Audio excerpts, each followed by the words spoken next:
here today, back home in Phoenix, Arizona, and I'm delighted that we're covering a topic that's we all try to avoid today. Isn't that exciting? All right. What we're talking about here is lesson 9 in the workbook for students of A Course in Miracles. Well, this is I see nothing as it is now. So as we wait a minute for people to jump on board here, let me just say that this is such a pleasure for me to be able to offer this live stream. And again, as always, I really want to thank Enlightened World Network and Dr. Ruth Anderson for creating this platform and for holding this space, creating this space for us to have these high level and beautiful spiritual conversations with people all over the world. So I'm very grateful to be here with all of you and thank all of you for tuning in. I know there are people that have been tuning in regularly here with us. And what I will do is I will, after we talk for a few minutes, get to some of your questions here live. And as always, I very much appreciate all of the shares, all of the comments, all the hearts, the likes. Thank you so much. It's really a beautiful journey. And it's beautiful to share it with people. A Course in Miracles really does very easily lend itself to a shared experience. So, well, as I mentioned, let's talk about how we get in our own way today. Let's spend some special time on this. Not out of the sense of the macabre or the sense of wanting to focus on the negative. This is not the TV news here.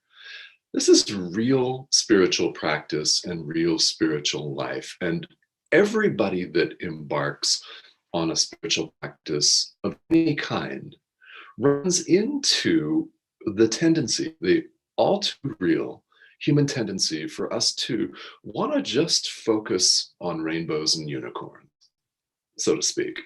We want to focus on only the positive vibes. And yes, we want to hold this positive vibration as we possibly can at any given moment. Yes, of course, that's true.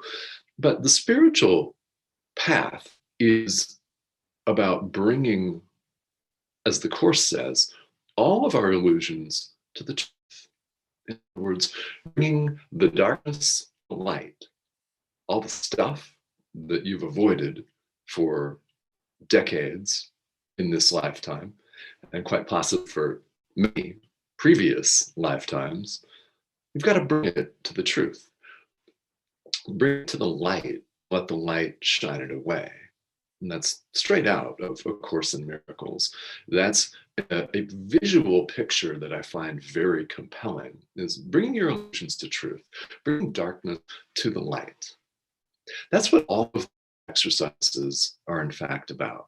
That's what the workbook for students is all about. It's what the text is all about. And the Course says things repeatedly, doesn't it? It is in many different ways. This is true of any spiritual tradition. If you have a meditation practice, each time you show up to meditate, however often that may be, you're really doing the same thing over and over and over and over and over again. Well, A Course in Miracles really piggybacks that and takes that a step further, because as adults, we're stubborn, we're all stubborn. We all see a very pronounced habitual tendency to get in our own way, and we need to have repeated to us. We need to have things repeated in multiple different ways until something clicks and we get it, which eventually does happen, especially if you continue to show up like you're doing right here for yourself and for everyone else day after day after day, and put in the work. And the beautiful thing about a workbook for students in A Course in Miracles is that the work is not super extensive, to be honest. It has a beautiful, far-reaching impact, but this is something that anyone can do. To sit down for 30 seconds to a minute a couple of times a day, But you don't even have to be seated. You could be walking around. You could be doing anything. You remember to practice, boom, practice really quickly. And that's all that's asked. All that is asked is that we apply the ideas for the day. And as the course says right here in lesson 9 of the workbook, that's a little bit of light, a little bit more light being shown into the darkness. And that's what it is. And if you have some resistance to the word darkness, I know many of you may, that's okay. There's nothing wrong with having resistance to that or any other concept or anything that this course presents, because it is a 100% different thought system than what we're raised with. It's exactly the opposite of the world's way of thinking and looking at things. And that's exactly what we need. If we want to bring about long-lasting peace, love, change, spiritual growth, happiness, union with God, yeah, if we want to bring all of that about, which is actually our natural state, already exists. So if we want to become aware of that, experientially aware of that on an ongoing basis, we do need to have awareness of how we get in our own way. This is not all rainbows and unicorns. Wouldn't that be nice if it were? If this were all positive vibes, well, we wouldn't be here. We wouldn't be here. We would all be completely enlightened and awake, and we wouldn't have anything like this. That we wouldn't have A Course in Miracles. Why? We wouldn't need it. We wouldn't need it. So let's look at lesson 9 here. And thank you all again for joining me here on Enlightened World Network. I see nothing as it is now. Well, this follows from I see only the past from lesson 7, and it follows directly from the lesson that we covered yesterday, which is lesson 8. My mind is preoccupied with past thoughts. All right. Well, it would follow that if our mind is preoccupied with past thoughts and we're really looking at the past, we don't see anything as it is right now in the present moment. We simply don't. So why I'm spending some time talking about our inner resistance and the ways that we impede ourselves and get in our own way. Why am I doing that today? Well, lesson 9 goes right into that. And I think this is a very, very straightforward lesson to practice. What we do is just a continuation of what we've been doing, and look around and let your mind and your eye and your gaze alight on certain objects and simply say, I do not see this bookcase as it is now. I do not see these paintings as they are now. I do not see this button as it is now. I do not see this face as it is now. I do not see the light switches as they are now. And just for 30 seconds to a minute, maybe 3-4 times a day, just look at things and tell yourself that you don't see them as they are now. Pretty straightforward as far as the actual practice sessions go. And that's by design. The course does this by design because it doesn't do any good to introduce a tremendous amount of strain on someone who's really skeptical. Think about the first time you encountered this. Maybe you had this type of experience. I mean, if somebody said, okay, you have to meditate for 3 hours a day, silence, no talking, right now, and stay awake, then you would experience possibly considerable resistance to that. By contrast, look around the room and just do the exercise for the sake of the exercise. It's not required that you believe in it. Say that you don't see things as they are now for 30 seconds to a minute. Certainly easier than someone saying, hey, you must meditate every day for 3 hours, and that's going to mean you have to rearrange your life. No, that's not what's going on here. and this is by design. Thought system is so pervasive in the world that it takes time to reverse it. That's what time is for. And the Course in Miracles in text in the workbook says that repeatedly, that the function of time is for us to wake up.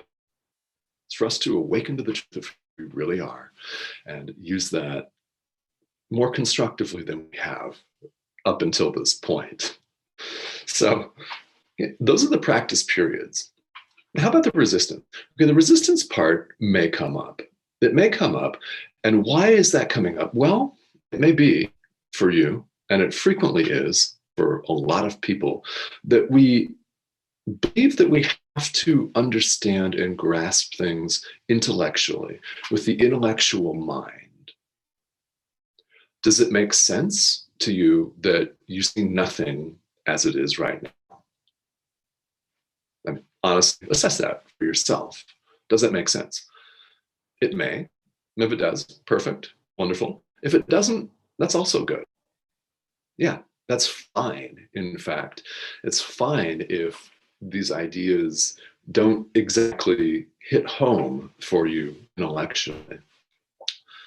And what we're looking at is our tendency as human beings to want to grasp everything intellectually, understand it. It needs to fit into our preconceived box, our preconceived notions of what everything is, of how the world's supposed to work, according to our preconceived notions. Well, this course and all of spiritual practice aims to dissolve the walls of that box, or, if you prefer, awaken us to the truth that the box doesn't exist and never has, in fact, existed. We are not our limitations. And the intellectual mind, as beautiful as it may be in certain circumstances, is a limitation. We are not the intellectual mind. We're not that. So to attempt to understand the essence, the purity of spiritual experience, of who we really are. So to attempt to understand that with the intellectual mind is not going to work. It's not going to work. What we can do is we can understand concepts and get closer to the truth. Yes, and that's valuable. But these exercises are designed to, at a fundamental level, help us get rid of our own tendency to have to understand everything intellectually. And you may think, well, I am an intellectual. Okay, no, that may be, and that's fine. And I hope that that has served you in this lifetime. I do, as somebody who's been to a lot of school myself, it has certainly served me in many ways that I'm grateful for. But, at the bottom of all of it, we don't need to try to grasp everything intellectually. It's futile. Why? In the end, spirituality is about experience. These exercises are doing nothing more than helping us, and we need help, do we not? Yes, right? To undo our preconceived notions about the world and about who we are. Why? There are limitations. Use the analogy of a box, trying to fit everything in our box. Our preconceived ideas of what our experience should be like are limitations. They're limitations.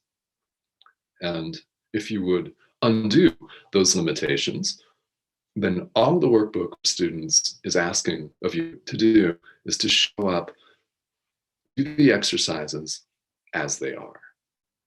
All right, so let's go online here and take some questions, comments. Who's joining us here today? Thank you for joining me. Shared, yeah, thank you so much for coming and sharing. And yes, happy birth month to Cindy. All right, we're going to have fun with this. If you caught yesterday's live stream, you'll know that Cindy made a couple of She didn't intend them, but live appearances on the broadcast. And February 2nd was her birthday. So she is celebrating her birth month officially. And that's totally cool. I love the term birth month. So, put it in the comments too. Give a shout out. Thank you for doing that. Yeah. And so Deidre writes, it's so much easier when you give yourself permission to not have to know the minutiae of everything. Oh, yeah. Everything that raises a question that doesn't seem to fit in said box. Great point. We obsess as human beings over minutiae, don't we? Details. We have to know all the details. I'm just as guilty of this as anyone. Guys, I've been to graduate school. I've been to law school specifically. Yeah, that's what I think of that. Details. We'll talk about obsessing over details, intellectual details, mental gymnastics.